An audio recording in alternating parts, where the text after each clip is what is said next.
نه دیگه خون میگیره از این برم سرم میزنه. انجام خیلی انجام میدن، فقط من انجام نمیدم. آره الان فقط گفته آقا شما بواسیر داری، هموروید داری، همین شما همه چیزتون خوبه الا یک کبد چرب گرید 2 که باید وزنتون کم بشه. درمان هستیش اینه که آقا من نونو برنجمو کم کنم و سلام. ببینید یه ذرهش دیگه مال سن بالاست، نفس کم میاره، قلب ضعیف میشه.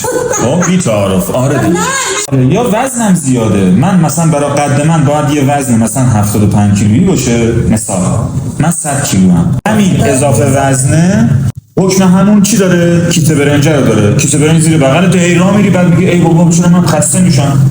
بعد من باید وزن کم بشه. بس کم بشه، هی پیاده روی بکنی، راه بری کار. یا مال اینه که اصلا من کم تحرکم، ضعیفم. آقا من این صبح تا شب نشستم اینجا، حالا میخوام 4 تا پله رو برم بالا، خب سختمه. دوربینو از اونجا آورده، بعد برده توی معده من. اینم که از پایین که بردن مقعده، بعد این روده بزرگه دیگه، روده بزرگ، همه اینا روده بزرگه. روده بزرگ کلی چین داره، چینه. اینا چینای روده بزرگه.